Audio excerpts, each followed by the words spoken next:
Hi, everyone. Good afternoon, everyone. Can you all hear me?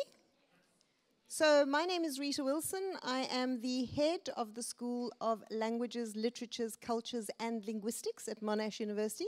I expect to get an applause for remembering the name of my school without stuttering. No, I'm just joking. But it is my great pleasure to welcome you here this afternoon on behalf of the school and on behalf of the Centre for the Book to what has already been a very lively symposium. So this is, I'm reassured by all my colleagues that this is the first time ever that we've managed to get in one room editors, publishers, professional critics and academics all at the same time to talk about critical matters and book reviewing. So we started off this morning with just a getting to know each other session, sharing some ideas, with some provocations, which we're now going to try and share with you. And as I said, it's a great pleasure for me to welcome here this afternoon. Thank you very much for making time in your busy days to join us. And I would just like to say thank you also to our other partners in this event, the Centre for Writers and Writing at Monash and the Melbourne Writers Festival. And Lisa Dempster is here to say a few words of welcome on behalf of the Melbourne Writers Festival. Thank you, Lisa. Thank you. It's absolutely wonderful to be here, and the Melbourne Writers Festival is very proud to support Critical Matters, which, as Rita said, is an absolutely amazing concept, and I really hope to see some fascinating ideas coming out of today. So I thought I'd take the opportunity today to talk about something that's really important to me, which is the role of women in our industry. 2 days ago, Vita released their count for 2014, which showed that there is a continuing bias towards men in the British and American literary establishments. Australia's Stella Prize count demonstrates a similar problem here in Australia. It's well known that women are the largest consumer group of readers and book buyers. The Guardian UK reported this week that in Britain, women buy 2/3 of all books, and that 50% of women describe themselves as avid readers compared to 25% of men. And we know from research like Dr. Beth Driscoll's that it's a similar landscape here in Australia. And I honestly don't know why there's such a vast chasm between the people who are reading literature, our book buying consumers, and the people who are represented in our literary pages and at our literary events, who are mostly men. For at least 5 years now, there have been a lot of people making feminist and merit-based arguments for why women should be better represented in our literary culture. And while there's been some headway, we still haven't achieved parity. So I think we need to consider an economic argument as well. Women have a large buying power in our industry, and they shouldn't be ignored. I think we can all agree that our publishing and media industries are in dire straits at the moment. And I don't think we can afford to marginalise our biggest group of consumers. The people in this room are people who can affect change for women in literature. The question I'd like to pose today, my own provocation, is how can we encourage our literary leaders to be accountable, not to their industry, but to their audience? Thanks.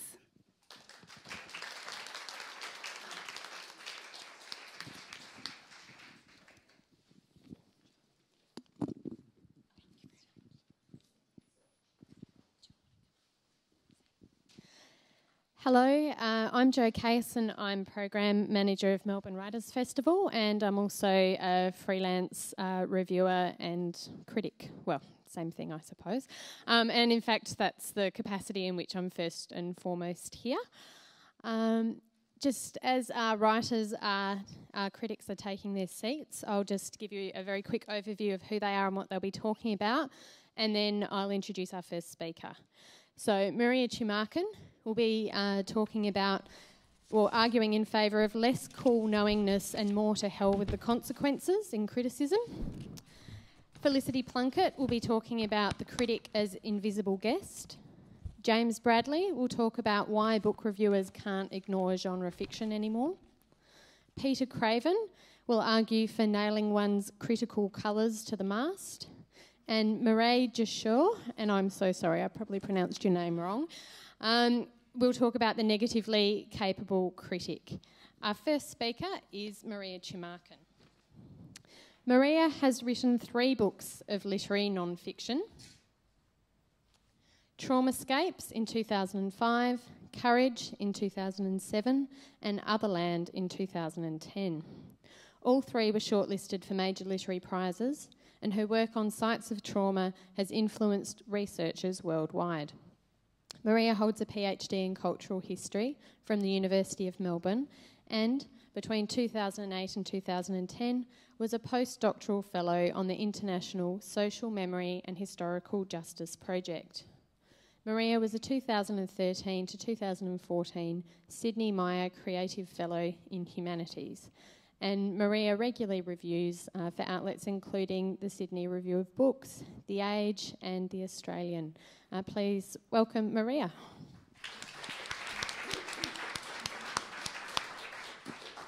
Thank you very much, Jo.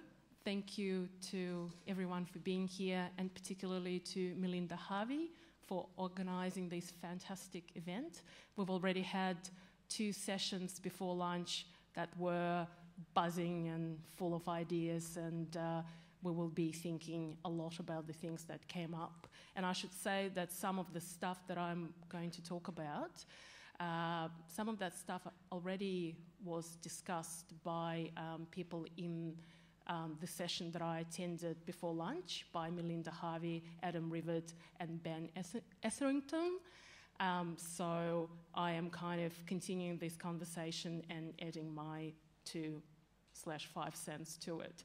And I also should say that I'm starting with Michael Hoffman, who is a poet, a writer and a reviewer, and his name got mentioned quite a lot, particularly in that last session as well. So this is all, part of the conversation. What about this? Reviewing, writes Michael Hoffman in an introduction to his book from 15 years ago, seems to me to be, perhaps wrongly, as unrepeatable, as hot, and is as improvisational an activity as writing poems.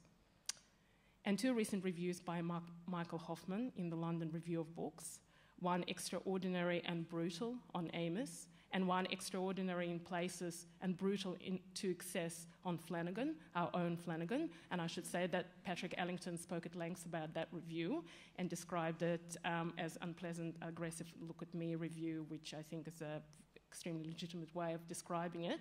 But I will have a different take on that, as I'm sure you will see. So these 2 reviews excited me more than anything I've read in a long time. I don't get off on hatchet jobs, and I don't think this is what Hoffman's reviews are, although plenty of people see them that way. And Patrick mentioned A.C. Grayling, chair of the Booker Prize judging panel, who suggested that Hoffman must have tackled Flanagan's novel on a bad hemorrhoid day. And it's the kind of least interesting, legitimate response to Hoffman, and it has nothing, I should say, to do with what I want to talk about today. I didn't know who Hoffman was when I read his review of Martin Amos's The Zone of Interest. I was in the kitchen, drinking or eating something. There is never time just to read. And my knees went weak. And once I finished, I ran to Google Hoffman. I live in a flat. Things were shaking, my body parts. Where do they ever shake? Maybe they did a bit when I was reading the first review of my first book. She so didn't get me, but not since then.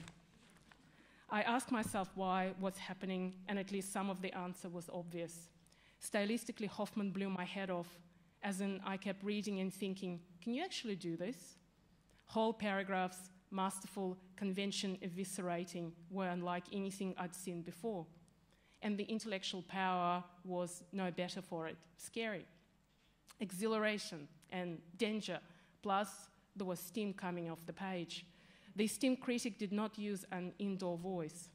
And I'm convinced the whole thing, though it may have felt pointed and cruel to the authors under review and to many readers who love their books, and possibly to the judges who gave these books prizes of note, was utterly impersonal. At stake for Hoffman were language, literature, the future of both, the present state of both, and the need to respond to literary works that he saw as false prophets of our times. Respond as a poet would, not a crusader, not a critic in a conventional sense at least, with language that was vigorous, unfilleted, high-inducing, not amenable to compromise. Or rather, it was completely impersonal and personal at once. I was a bit frightened for Amos. Have you seen him? I was frightened for myself too. What if I never write again? Nothing, not reviews, not my own stuff, after this Hoffman guy is done with Amos and me. Yes, I felt personally reproached for the bad writing I do, reproached and caught out. I don't know if this is what a critic should do, even extemporaneously. Maybe it's too Freudian on my part, too daddy with a big stick. Maybe I should see someone about it. It was the same when I read Hoffman on Flanagan. Whatever the missteps of that review, the slagging, the bits that were in poor taste, and the times when Hoffman unforgivably couldn't be bothered explaining why this book in his mind was so bad. I read Hoffman's description of Flanagan's prose, ingratiating, gassy, bullying, and thought, shit, these words will haunt me whenever I get back to my book, which is any day now. Just to be clear, Hoffman has written many admiring reviews that are every bit as exhilarating as his stuff on Amos, Flanagan, or Stefan Zweig, not Stephen Zweig, sorry, to anglicize, a cardinal sin. His recent review of Canadian poet Karen Solis' latest collection is one such example. It's not the display of force that sets him apart for me, but the way he treats reviewing as, and I go back to that quote at the start of my talk, unrepeatable, hot, improvisational, dangerous activity, as opposed to, systematic, judicious, fair, balanced, concerned with, as critic Daniel Mendelsohn would say, arriving at its own meaningful judgment and dramatizing it. Hoffman, this is important, is first and foremost a poet. His view of poetry is Joseph Brodsky's view of poetry as an extraordinary accelerator of conscience, of thinking. Analysis, intuition, and revelation, poetry uses all three at once to witness and to comprehend our world. In one word or rhyme, Brodsky used to say, a poem can throw its writer further into things that anyone has gone before, further than perhaps the writer herself would have wished to go. Should there more of it, is my question. In what we do, more heat, less cool knowingness, more to hell with the consequences, more poetry. Autoethnographically speaking, if I may, I am second, third guessing myself all the time when I'm writing a review. Did I get the year right, the authorial intent, the cause and effect relationship, the reason this book exists, the tradition it is writing itself in or out of? Is the writing really that bad? Compared to what? I tend to review nonfiction, and we had a conversation about some possible differences between reviewing fiction and nonfiction. So I tend to review nonfiction, which makes my anxiety particularly acute and warranted. Yes, I once got the decade wrong in a novel, mind you. Mortifying. By the time I'm done with looking over my shoulder, my review can't lift itself off the page with a propeller. I'm never more boring than when I'm reviewing, or less poetic. That sensation of reading Hoffman for the first time, the rush of blood to the head, well, it made me wonder whether I got the business of reviewing all wrong. Maybe it was precisely the space for charging in things and bending sentences into rude shapes, for not colouring in between the lines, for raising the temperature and not bringing it down, for giving the language all we've got and not saving ourselves for the real writing. What are immediate reservations? Well, here's one that springs to mind. You don't want to be a bridesmaid or a barely invited guest, making the bride look underdressed. A review is not about the reviewer or what the reviewer can do. It is about the book. Call it a sense of proportion, a sense of decorum. Call it what it is commonly called, humility. Years ago, I attended a session at the Melbourne Writers' Festival in which a number of very polished writers delivered pretty exquisite mini orations on a chosen literary subject. And then it was time for Com to begin, and he had no oration to give. Instead, he said something, not apropos the other panelists, about how certain occasions are an opportunity to communicate, not an opportunity to shine. And then he simply talked to us. I remember thinking how true this was, what he said, how noble and necessary this task of connecting people and books, and how little I got in the end from being on the receiving end of someone's dazzling display. So then, the same goes for reviewing, question mark. Except, is this wearing of beige below the knee clothes to the wedding an expression of false humility? If you look at Hoffman or Brodsky or others like them, and people can think of their own examples, I actually believe, you'll find deep humility in their critical writing. They may have the certainty, but never the magisterial pose. They're not riding on hungry white horses into other people's tender meadows. What may look like arrogance is their recognition of just how high the stakes are, and Melinda Harvey talked about the stakes in the session before lunch. They're too much in awe of language's power, too accountable to it. Language for them is the unoutshinable bride. So I don't know. What do I want? To have once in a while a euphoric experience reading a review. Honestly, that's about it. Thank you.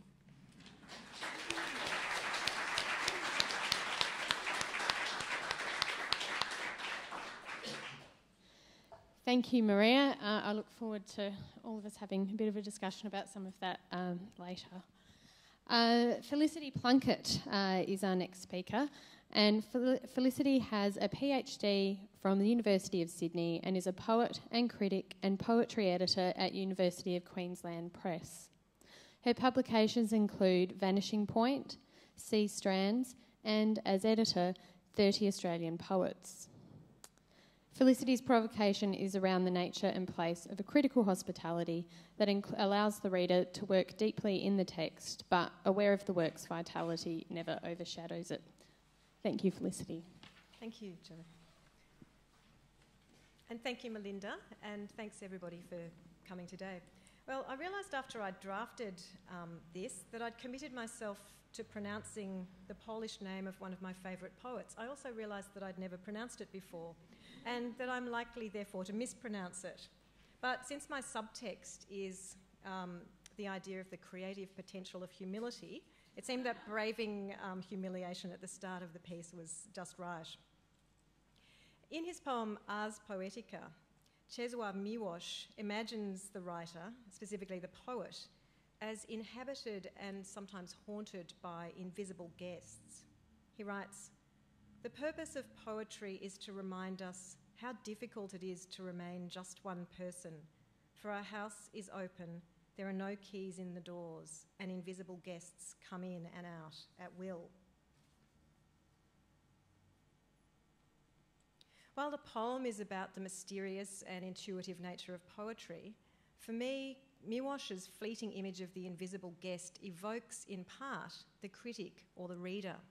And this reminds me of J. Hillis Miller's exploration of the idea of the critic as host and guest in a reciprocal exchange, something that he considers in his wonderful essay, The Critic as Host. For Miłosz, poetry requires the openness of knowing others will come and go, and that there's a quality of mediation and boundarylessness about where poetry comes from, whose voices are part of it, and also about whom it reaches and how. For Miller, the critic is a parasite. But this isn't nearly as bad as it sounds at first, and it's certainly not a version of the insult that some writers have resorted to in the face of bad reviews. I'm thinking here of the poet Michael Dransfield responding to a critic in an assault by poem that is probably not amongst his best work. Addressing the critic in a line from which the name of the critic has traditionally been edited, but I'll put it back because that critic is now one of Australia's most important writers. He writes, and I feel conscious of the need for a special voice here, and I realise I've set the bar way too high for myself on several fronts in this demonstration of creative humility. Anyway, he writes, "Keep a gun close by you, Dave. I read your review. Don't be surprised to wake one night with half a yard of lead pipe across your throat." What a lovely poem that is. To get back to J. Hillis Miller, The Critic as Host is, I think, a fantastic essay, wound around with ivy and squirming worms. It's the only critical essay I know that has so many parasites in it. and full of delicious wit and etymological playfulness.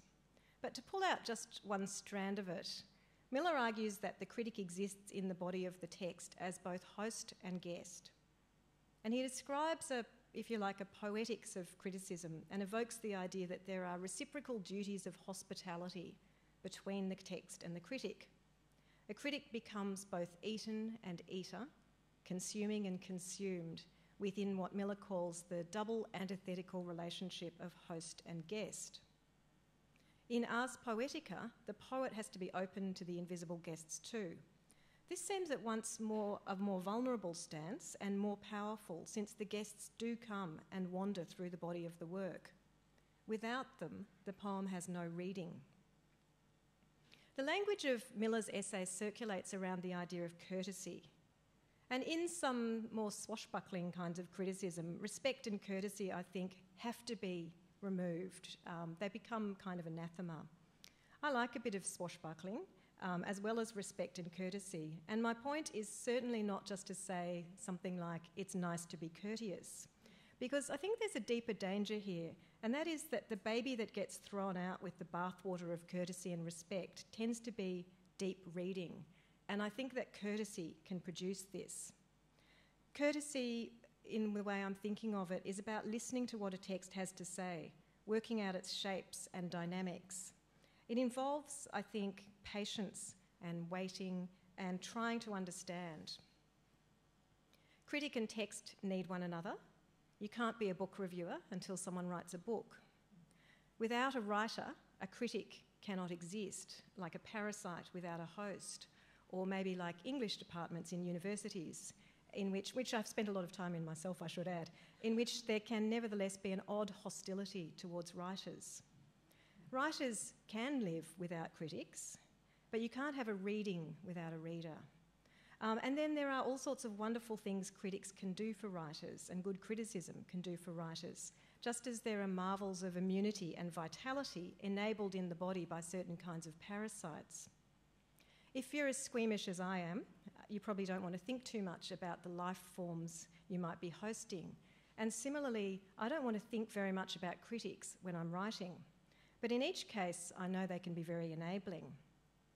So in each case, it's about a healthy culture. And I think we get to know the signs of an unbalanced literary culture in reviews.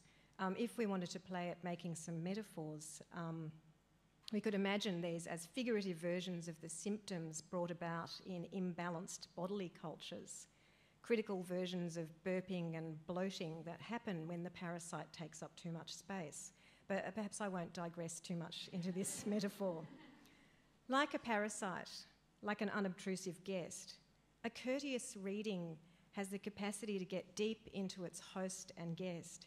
So I'm interested in the nature and place of a kind of hospitality that allows the reader to work deeply in the text as, to use Miller's phrase, a friendly presence and alien invader, but aware all the time that she depends on the work's vitality. A parasite can easily take over a weak host. Anybody who's persisted with watching Fortitude will know all about that. A really weak book, though, doesn't give a critic too much to thrive on. A stronger book, on the other hand, is not in much danger. Dr. Johnson even said, and I can't help thinking of Robbie Coltrane in Blackadder when I say this, but anyway, but I won't try and put on another voice. I think I've already tried that. Dr. Johnson said, "It is advantageous to an author that his book should be attacked as well as praised. Fame is a shuttlecock. If it be struck only at one end of the room, it will soon fall to the ground. To keep it up, it must be struck at both ends." What a balanced culture, what courteous criticism, and I don't mean faded or mousy courtesy, but a robust, vibrant, empowered kind of courtesy. What that makes possible is for the best of the text to be brought forward, brought out, and brought into view. This starts from what I think of as a creative humility, a kind of capacity to wait and let the text reveal what it wants to, an openness to the text's possibilities, an attentiveness to the text that takes creativity and sensitivity on the part of the critic. What this kind of criticism needs to sustain itself is the hospitality of the text, but it also needs practical things. It needs itself to be hosted in the first instance by the commission from an editor. Good criticism needs sustenance. It takes time to read with these kinds of creative humility and vital courtesy. Charles Bernstein, in his wonderful book, Attack of the Difficult Poems, suggests that a difficult poem, and we use that as a metaphor for any text, I guess, invites the reader to consider the implausible, to try out alternative ways of thinking, to listen to the way language sounds before trying to figure out what it means, to lose yourself in a flurry of syllables and regain your bearings in dimensions otherwise imagined as out of reach, to hear how poems work to delight, inform, redress, lament, extol, oppose, renew, rhapsodise, imagine, ferment. This is what one kind of deep reading can look like, one that can unlock all of the rooms in the poem's house, that can find the tigers in the text. As Monash writes, in the very essence of poetry, there is something indecent, a thing brought forth which we didn't know we had in us. So we blink our eyes as if a tiger had sprung out and stood in the light, lashing his tail. Thank you.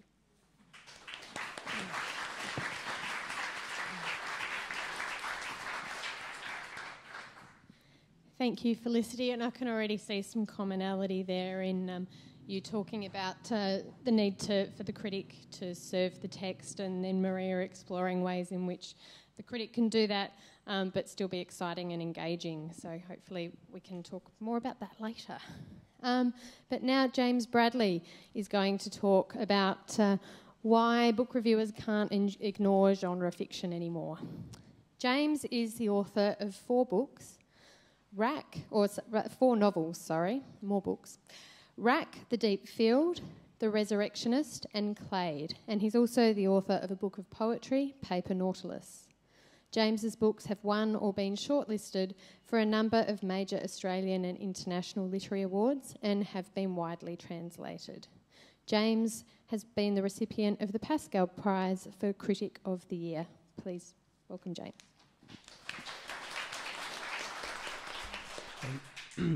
Thank you, Jo. I also don't have a lot of voice, I'm afraid. A few weeks ago, a nice little spat erupted online. I'm not sure there are nice spats online, but it began with an interview in which the novelist Katsuo Shigeru remarked that he was worried readers would be put off his new novel, The Buried Giant, by the fact that it's set in a post-Arthurian Britain and features dragons and knights in a magical mist of forgetting. In this interview, he said, will they be prejudiced against the surface elements? Are they going to say this is fantasy? Now, Ishiguro's words quickly earned a sharp response from Ursula Le Guin. Le Guin, after many years as an extraordinary novelist, now has this kind of later life as a kind of, well, as a blogger, basically, and seems to, rather as I once saw Paul Keating described, to sit around waiting for the moment to come out and say something particularly inflammatory, and she's very good at it. But in a blog post, she reassured Ishiguro that he didn't need to worry.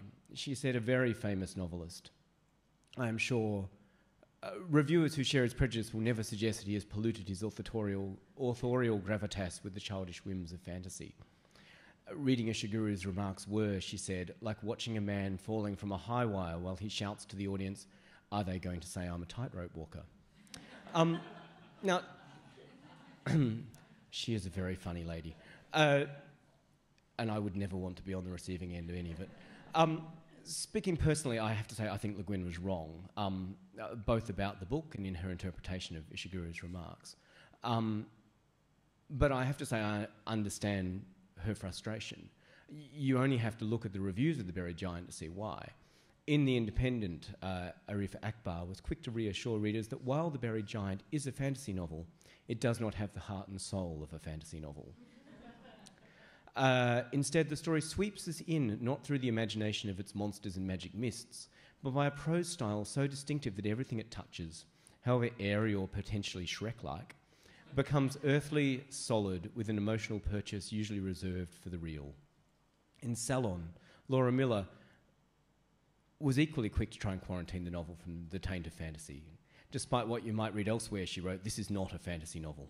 Instead, it uses the structure of a medieval romance to explore the moral and psychological themes we're used to seeing addressed by the realistic, and it's her use of the word realistic, not mine, novel. On Flavorwire, Peter Mendelsohn declared, The Buried Giant is not a genre work. Its inspiration predates fantasy literature. It would be inane, even absurd, to retroactively apply the fantasy label to Homer's Odyssey because it has monsters. Now, I think there's probably a conversation to be had about what fantasy actually is and does. And, you know, to be perfectly fair, I think The Buried Giant is a book whose relationship to the body of literature we talk about as fantasy is, you know, unusual and not unproblematic. But, you know, there's something really telling in this desire amongst critics to kind of close off the possibility that this book might be read as a fantasy novel. You know, I kind of sense that they do protest a bit much, I think. And what's interesting, though, is it's a pattern you see repeated, you know, over and over again in encounters between literary reviewers and works with genre elements. You know, first you've got that preemptive attempt to partition the work under discussion from its nasty genre origins. You know, and that's usually accompanied by a line or two distinguishing it from well-known works believed to be representative of the genre. Akbar, in that review in the Ishiguro, said that Ishiguro's novel was neither a literary Game of Thrones nor a Lord of the Rings, which I have to say makes me wonder if she's actually read either of them or thought very much about what she means by literary. A little later, you have the suggestion that it transcends the genre. And then finally, but crucially, you've got the claim that unlike other genre works, it is concerned with serious questions, those moral and psychological themes that Miller talks about. Now, you probably won't be surprised to learn I don't actually have much sympathy with this particular game, which seems to me, if nothing else, it seems to me that by abstracting works with genre elements from the traditions they inhabit, you know, it prevents reviewers from reading them in context. You know, it blinds them to the kind of often complex ways they're engaged with the traditions that they come out of. You know, to try and read Game of Thrones without reference to Tolkien and the tradition of epic fantasy that it kind of embodies is to ignore all of the ways, you know, those books are both kind of subverting and continuing that tradition. It radically impoverishes our responses to it. But I think also, on the flip side, it prevents us from seeing the ways in which many supposedly literary writers draw, sometimes explicitly, sometimes more subtly, upon genre traditions. David Mitchell is a writer, you know, to take just one example, whose work is clearly deeply informed by a whole range of writers from outside the literary mainstream. In particular, it's always seemed to me that he owes a great deal to Christopher Priest, the science fiction writer, the British science fiction writer. This is never acknowledged in the critical discussions of him, and it really does impoverish the way that we think about what he's doing and what he's actually doing.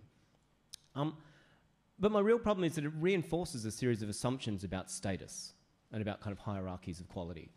And, you know, we all know what those hierarchies are. They begin at the top with literary fiction. We have science fiction and crime somewhere under that, fantasy somewhere under that, and romance and horror right down the bottom.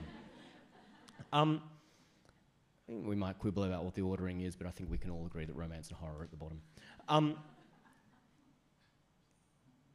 You know, but what's very telling about that hierarchy is, you know, the exalted kind of lyrical, literary realist novel is always at the top. Now, you know, and every time we talk about transcending genres, we are assuming that genre is a pejorative that we need to move away from. The problem with all of this isn't just that it's snobbery, which it is. It's that it makes the mistake of conflating the notion of genre with the notion of generic. And I think just as importantly, it makes the mistake of assuming there actually are these kind of coherent, identifiable things which are genres. You know, I mean, we talk about, you know, you read reviewers talking about fantasy, they act as if there is something that's over there that is fantasy. You know, there is something that is over there that is science fiction, that is crime, you know, that is romance. And as anyone who's ever attempted to give an exhaustive definition of any of those genres would know, it just doesn't work like that. I mean, these genres are, you know, they're really umbrella terms to describe kind of loose collections of works, which, you know, have overlapping themes. They share tropes. They kind of operate in a field, in a sense. And it seems to me that's a very important kind of jump to make, because once you make that kind of jump, a couple of things happen. The first is that you begin to see that this notion that there's a kind of hierarchy, that there's a kind of ladder of quality starts to drop away, because you begin to see the way that the works inform each other, not just within these genres, but across genres. But also, what you begin to see, I think, is the way that they interact with, you know, what we think of as the literary mainstream and with each other. Now, I have to say, once you start thinking like that, the notion that the Ishiguro novel is not fantasy just seems to me to be totally bizarre. I think it also does something about saying to us how generic a lot of mainstream literary fiction is. As much as science fiction tends to be about, the future, aliens, alterity, technology, literary fiction tends to be about middle-class life, domestic drama, coming of age, historical subjects. Now, and I would repeat here that I'm not trying to confuse generic and genre. I'm not saying by saying that there's a highly generic nature to all of this stuff that there is something bad about it. But I think also usefully, it demands that we kind of engage with the kind of economic and technological and cultural factors that shape the books that we discuss, which I think is always very useful. Now, a decade ago, these sorts of questions may not have mattered all that much. But I think that we live in a kind of historical moment where there's little doubt that the kinds of hierarchies of value that I was talking about before that informed discussion of genre in mainstream publications even 10 years ago are now completely untenable. Now, I suspect that's partly because writers are rejecting the labels. Barely a week goes by without some mainstream literary author publishing a novel using science fictional elements or, discussing their passion for superhero comics. We have all of these ostensibly literary writers such as Junot Diaz, Margaret Atwood, Sarah Hall, David Mitchell, Karen Russell, and they're all busily publishing works that draw explicitly on science fiction and fantasy. On the flip side of the fence, you've got writers like Kelly Link and Paolo Bacigalupi, both of whose backgrounds lie in science fiction and the slipstream, who are finding kind of mainstream audiences. I suspect it's also that it's becoming increasingly difficult to talk about elements of the contemporary world without without using tools borrowed from science fiction. In a time when we're using robots to explore the moons of Saturn, telepresence to drop bombs on Pakistan, a New Scientist, as it did 3 weeks ago, runs cover stories about the possibility of head transplants. Are they body transplants or head transplants in that situation? The line between reality and science fiction isn't just blurry, it's downright invisible. But it's also because we live in a culture that's in the midst of a kind of profound transformation that's being driven by technology. Literary culture, at least in that kind of authorised form, which I think many of us in this room represent, was once essentially a kind of top-down phenomenon. It was dictated by a relatively small group of critics and editors. It's no longer the case, it's much more diverse. Literary pages and literary journals still have influence, but they compete in a much more fragmented space. Now, this is threatening for many of the people who once controlled the conversation. But, I think we do need to be wary about what it is exactly that we think we've lost. When Will Self, as he did recently, laments that the literary novel has lost its centrality to the culture, I suspect what he's actually nostalgic for isn't a time when people cared more about books, but a cultural and media landscape in which he and people who he knows from university were the only voices in town. Now, I don't think this is just about reviewers. In a piece published a couple of years ago, Lev Grossman, and I have to say, Grossman is a writer whose career embodies the transition I'm talking about, because he's both the book critic for Time and a highly successful fantasy author in his own right, published a piece in which he argued that genre is a disruptive technology. We expect literary revolutions to come from above, he wrote, from the literary end of the spectrum, the difficult, the avant-garde, the high-end, the densely written. But I don't think that's what's going on. Instead, we're getting a revolution from below, coming up from the supermarket aisles. Genre fiction is the technology that will disrupt the literary novel as we know it. Now, I think Grossman's point is well made. As technology transforms our reading cultures, readers are finding new ways to find and share works independently. And as the rise and rise of works like Game of Thrones suggests, the things they are finding and want to share are not, for the most part, Knausgaard, but Stieg Larsson and Gillian Flynn. Now, I'm not, you'll be relieved to hear, about to argue that we should begin to pretend E.L. James and Orlando Ferrante are somehow equivalent. But I am suggesting that it wouldn't hurt most mainstream critics to at least begin to get to grips with the work of the many, many brilliant, sophisticated, dazzlingly inventive writers who populate the genre world. I'm suggesting that we should read Richard Price, we should read M. John Harrison, we should read Kim Stanley Robinson, Kij Johnson, Ursula Le Guin, and not because they're exemplary exponents of the genres within which they operate, but because they're brilliant writers, and because engagement with their work can only broaden and deepen our understanding of what the novel can do. More deeply, though, I think it's vital we stop defining the literary by its opposition to genre and to the popular. because it's not not because it's a stupid and retrograde way of thinking about genre, not because it's snobbish and elitist, not even because it's preventing us from engaging with some of the most exciting writing happening today, but because continuing to define the literary by its opposition to genre will only serve to make literary culture even more embattled and even less able to respond to the increasingly diverse literary culture that's developing around us. As Grossman says, genre is a disruptive technology, and as the experience of the music, film, and publishing industries eloquently demonstrate, people who react to disruption by manning the battlements rarely come out of the process well. Thank you.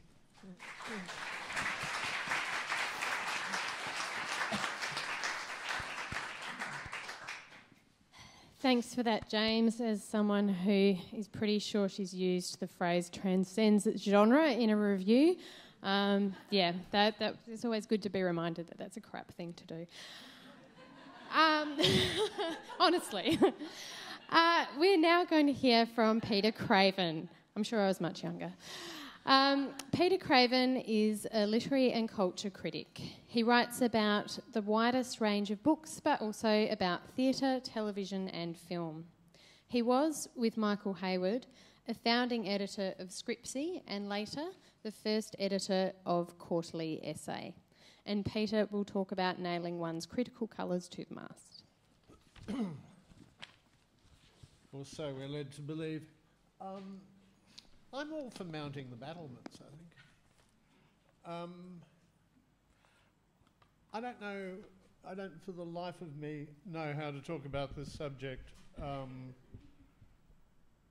Still less what kind of a priori pieties to invoke. One thing that came into my head in the face of all this was Frank Kermode, the dead, eminent, white too, male too, literary critic, saying to me once, we spend such an amount of energy trying to teach this stuff, by which he meant criticism, and not very many people are good at it. That's one way of looking at it. The other way of looking at it, if I can invoke myself, is that when I edited Scripsy, and I was surrounded by various younger people who are much brighter than me, including Owen Richardson, who's with us today. I used to say, with the possible exception of the poetry, you should be able to write all this stuff yourself. By which I meant, apart from the provocation to use the language of the Academy, that when you're publishing a literary magazine, your articles are your infantry, and if you're a good enough outfit, your actual critical articles should be literary in quality, and the fact that you're 20 or whatever should not preclude you doing that at a high level of excellence. So that's the other perspective to Sir Frank's. Maybe the truth's somewhere in the middle. What I tend to think about this whole question is that aesthetic perception at a high level is abundant, but the ability to articulate it is not. The first part of that proposition must be true, or we're all doomed. I mean, Crime and Punishment, or the dreadful Scandinavian James spends his life reading with the name like Noseguard or whatever. They could not possibly have the significance they do, in which we all, at least optatively in the case of James's enthusiasm, we all subscribe to. They couldn't possibly have that significance if they did not communicate at a deep level to all of us. However, I don't think it is the business of the average person to do handstands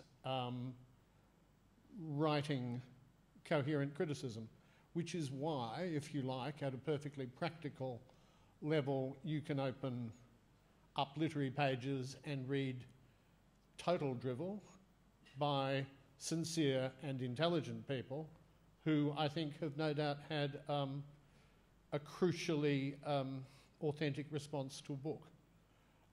Criticism is not a particularly natural thing. It's a specialised thing. You get it by doing it. You get it by reading very good critics. You're probably turned away from it by reading bad criticism and by the bad critical habits of highly intelligent people who may well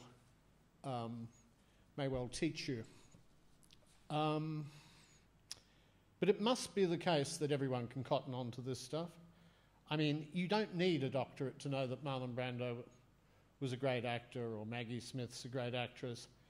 You don't need academic training. You do have to be able to read, but you don't need very much academic training to see that there's something rich and strange happening in a Shakespeare sonnet or a Sappho lyric, you know, let alone King Lear or the Iliad. And I think, Pacho, what James is talking about, it may be the case that fewer people will cotton on to David Foster Wallace or Elfriede Jelinek or whoever you want to nominate than will cotton on to a nifty piece of fiction, whether or not it has a nifty piece of trash, by which I mean genre fiction, whether or not it has literary qualities. And let's remember, it may have high literary qualities and still be trash. It may have any number of things which can be pointed at as elegant ornaments without being a work of art. I mean, we know the difference, don't we, between ornament and entertainment and art. It may be problematic to look at this in any systematic detail, but in a rule of thumb way we do. I've always been fond of the fact that Orwell said the only hope is with the proles. Of course, he said that in 1984, but I think it's a remark that has pretty direct application to the world of art and literature. I was talking about Frank Commode before, and I had the privilege of publishing an article many years ago by Frank Commode called The Limits of Theory, in which he quoted the great French biologist who said, the theories change, the frog remains. One of the extra pleasures of that was being able to illustrate this article by an eminent critic with a picture of a frog. But his point was that literature, or writing as we tended to call it in those days, survives in spite of what's said about it.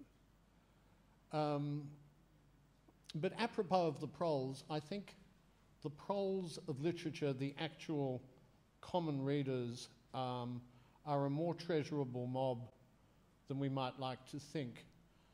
Take a writer like David Foster Wallace. I mean, I do think the achievements of Ishiguro or Zadie Smith or whoever, notwithstanding, that David Foster Wallace is the James Joyce, the Picasso figure of our particular moment of the last 25 years or whatever. And it strikes me as absolutely sensible and amazing that all sorts of kids in their 20s, I fear they tend to be guys rather than young women, but I'm not sure of that, are devoted to this, to Infinite Jest, to this monster work, which has every level of formal difficulty and of verbal acrobatics, as is to be found in the great modernists. One of these kids whom I know of, who was travelling across the face of the United States recently, as people tend to do when they're 21 or 22 these days, actually found himself at the University of Texas at Austin, which, as we all know, owns kind of 85% of the world's great literary manuscripts. And there he was, not a highbrow kid at all, just an Infinite Jest lover, poring over Foster Wallace's manuscripts with the kind of reverence that someone might go to, you know, the village we now know as Combray, because that's what Proust called it. I think that absolutely fundamental ability to believe in literature, which is the birthright of the common reader, is the thing which, as critics, we have to hold on to. And I think in the process of doing so, we have to attest to the value of the best stuff which is around, the best that's thought and said in the Arnoldian sense, what Coleridge meant when he said the best words in the best order, which is also obviously always going to be true of the best prose writing. Now, am I going over? Or? You're just about time. Yeah. Now, look, I've been privileged because I've spent 30 years holding forth about this stuff, and, you know, I remember the experience of reviewing Infinite Jest, and I'd never heard of Foster Wallace, and being amazed, saying the book was a masterpiece when I reviewed it in the Australian, quoting T.S. Eliot and saying it was at the same time almost certainly an artistic failure, in order to invoke the T.S. Eliot remark about Hamlet, because, you know, Infinite Jest is a quote from Hamlet's Yorick speech. I've been lucky because I've reviewed a lot of very good books. I've also been lucky because I've slagged various books which I thought were rubbish. Sometimes that's been a dissenting judgment, but I think it's great fun to do this. And although critics are simply town criers, they're simply loudmouths, they're simply privileged, salaried to some extent, common readers, I think we should be proud to stick up for the proles, because that's the only kingdom or republic of literature worth spitting at. Thank you, Peter. It's good to be here talking about the best way to be town criers today. Our final speaker is Dr. Mireille Joshua. She is a Sydney-based critic and author of 3 novels. The World Without Us is forthcoming later this year. Burning In was published in 2007 by Giramondo, and Machines for Feeling was published by UQP in 2001. Mireille's short fiction, plays, reviews and essays are published internationally and in Australia. She is a former fiction editor at Heat magazine and was scholar in writing at UTS in 2010. She's taught at several universities, and Mireille will be talking about the negatively capable critic. Thank you, Mireille.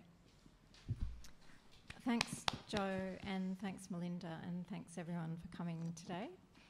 I was trying to work out why I was so nervous, and then I thought, well, I'm speaking to a bunch of critics, so I'll try not to go too quickly.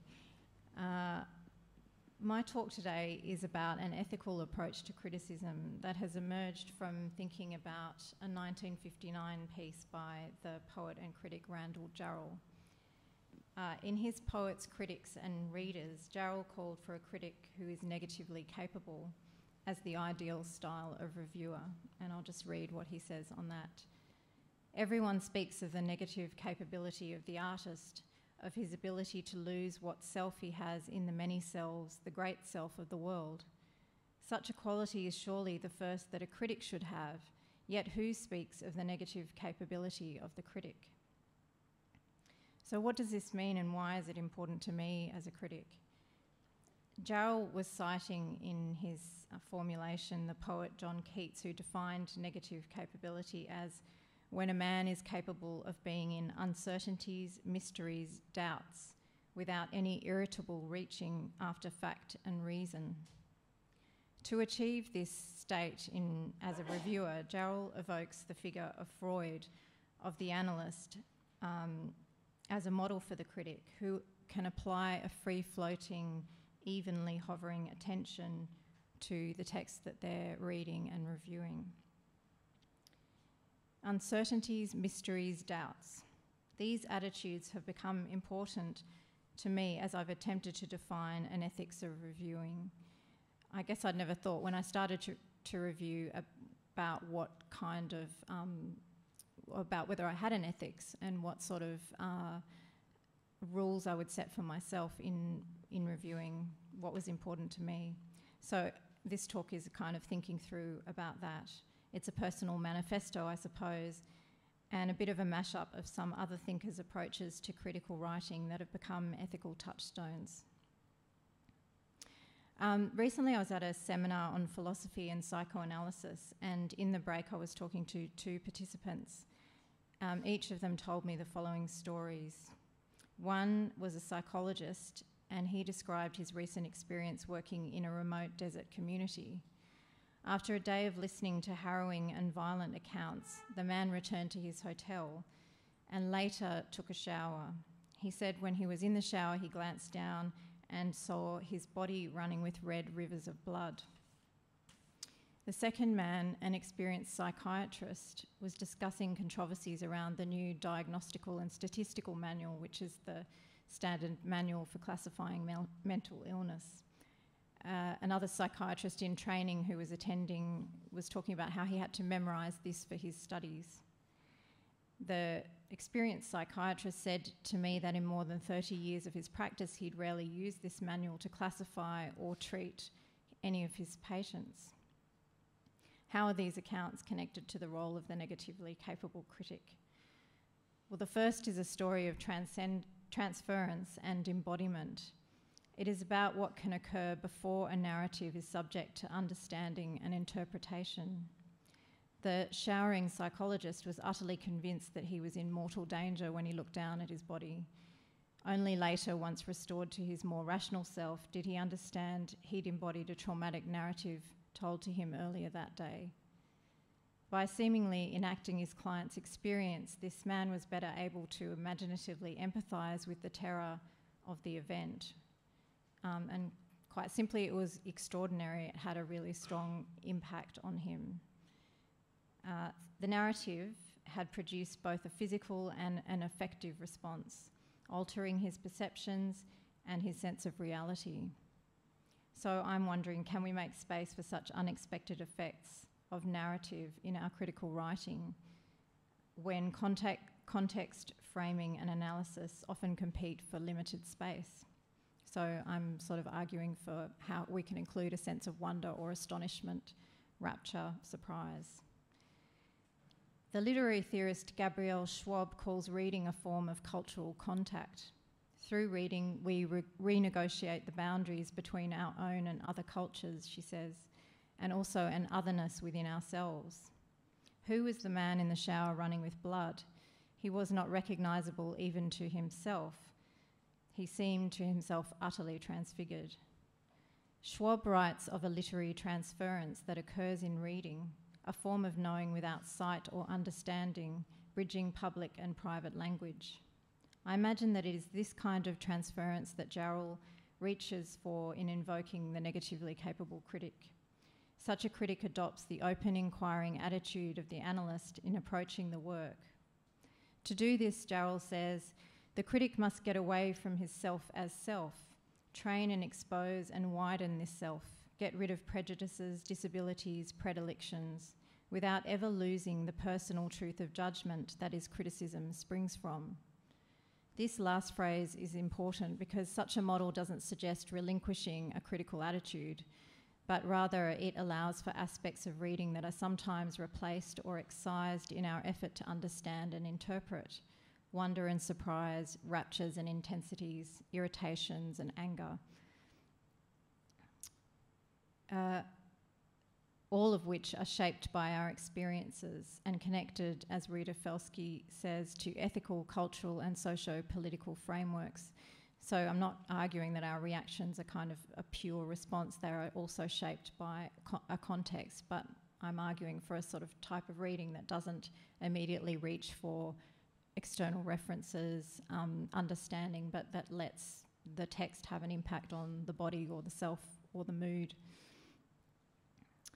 So for me, an affinity with Rachel Kushner's work has everything to do with the recognition of the art world she constructs in her latest book, The Flamethrowers, with my own memories of a similar scene and myself at the age of her art world ingenue protagonist.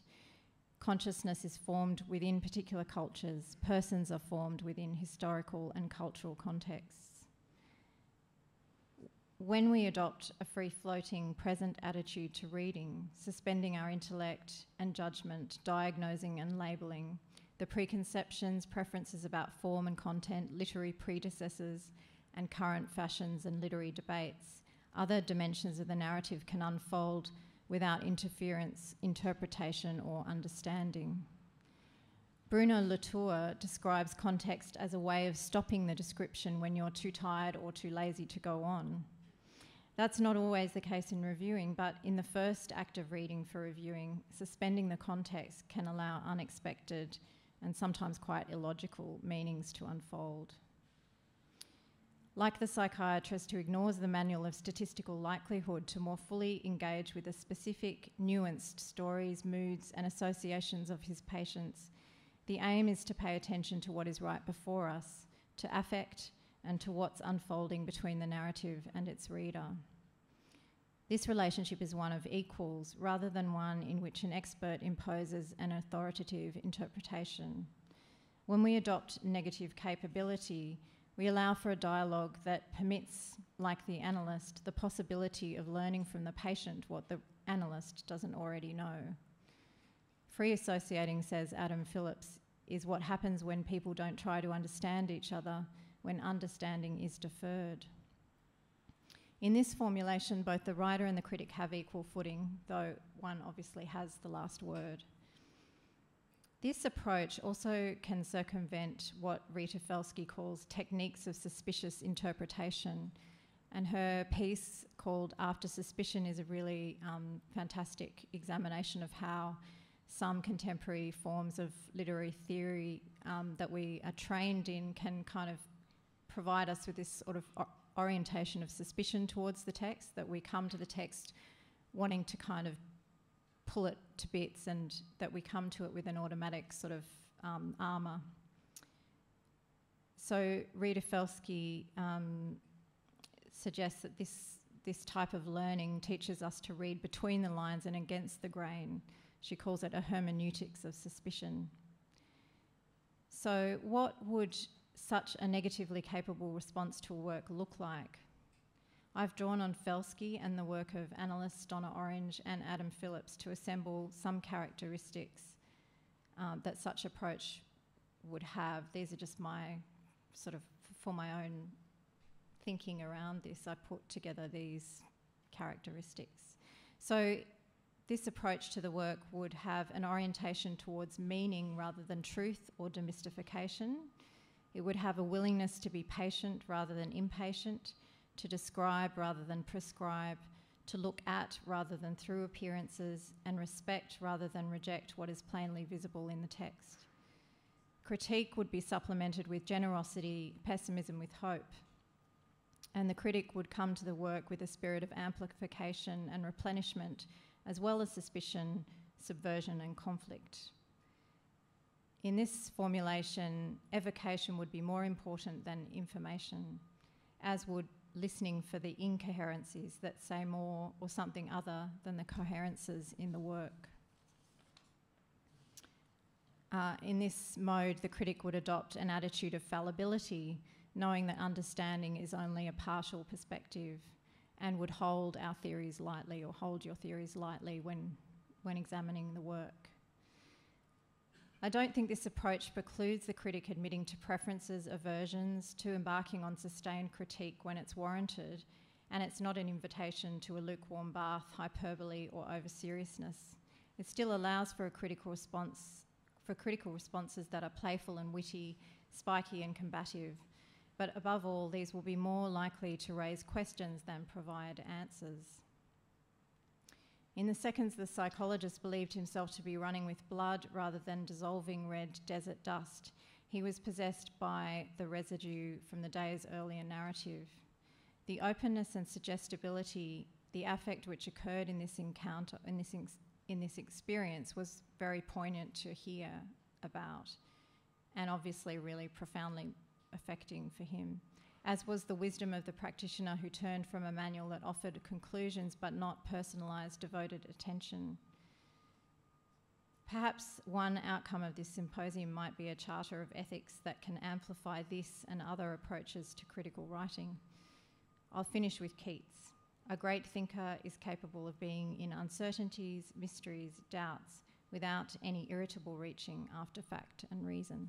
Thank you.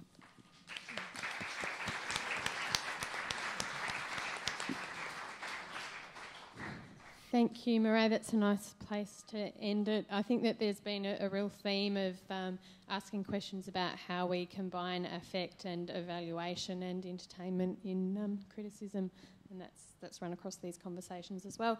We have time for probably one, possibly two questions. If you have a question for us, if you could just raise your hand and a microphone will come to you.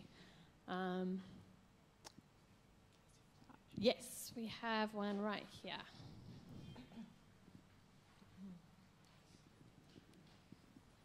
Hi, my name is Tully. I wanted to ask you about the impact of the shrinkage of print space and word limits or word counts on the kind of processes you were talking about, the patience that Felicity spoke about, and Murray, I think you also mirrored that, and how, you know, that patience as you sit and think about a work, how you can actually reflect upon it and communicate that work when word space is so little. Well, I mean, I'll just sort of reiterate the point that, you know, there's a really practical frame within which this all takes place. So questions of enabling critics to do their work, I think, become really important. I think it is, in a way, easier to do that kind of thinking when you have more space to move in. So things like the Sydney Review of Books have really enabled critics, I think, to have that kind of conversation. So I think, like, the practical kind of aspect of that is really important. It is really crucial. So there's this, you know, kind of an ideal of patience taking place within the reality of lives where, you know, everybody has different roles. So, yeah, so the practicalities are important, I think. Does anyone else have anything they want to add in response to that question? And then we'll take this gentleman. Yep. I would only say that this is my ideal way of first reading, and that, yeah, space constraints and time constraints obviously impact on that. When you're writing for a newspaper and you've got, say, 600 to 800 words, you can't be as sort of perhaps as leisurely about how much you let the text sort of flow over you before you start engaging with all the external things and start to analyse it. But with a long essay, you really have that luxury, and so it is a lot easier. But I would always try and kind of get some of that affect into a short review if possible, and be able to kind of show how the text, what sort of impact it had on you personally, as well as all the other aspects of what you want to talk about. Yeah. I mean, most critical opinions can be put in any space, what gets left out, obviously, is the argument. But the kind of thing Karen does when she's writing pars about novels are perfectly coherent things, just as we all grew up with the blurbs on the backs of books quoting whoever. Sometimes a couple of sentences of great intelligence and eloquence. I mean, of course, it's wonderful that James has got his endless cyberspace. It's regrettable that Murdoch no longer do the review of books, which did publish long critical pieces. Don't forget about the literary magazines. It's also the case, I think, that Stephen Ramey with the Australian is publishing longer reviews than anyone has until very recently. Thank you. And of course, just for anyone that was Karen's short reviews in The Age that Peter's referring to. Yes, the gentleman has a microphone. Morris Alexander. I put this to James and Peter. You seem to manage to disagree with each other. But perhaps the question that James mentioned somewhere in the middle of his speech about culture. So my question really is about the range of criticism that is available to the general public, and how different critics probably have different places, so that you're in fact both right. You're not at odds with each other. Peter's got his area that he's good at. You're pushing another area. But my question is, how do you cope with, as a Marxist, the fact that it was brought up that we're in a very commercial world, and that a lot of what goes into newspapers especially is to do with making things popular, that they want to make popular, as distinct from, I presume what you all stand for is to sort out what is good from what is popular. In other words, when you mention about Game of Thrones, whether that should be something that you use because it's popular or anyway, that's the gist of what I'm trying to get to. So how do commercial imperatives help you to sort out or influence sorting out what's popular from what's good? That's it. Beautiful. I mean, James was talking about genre fiction.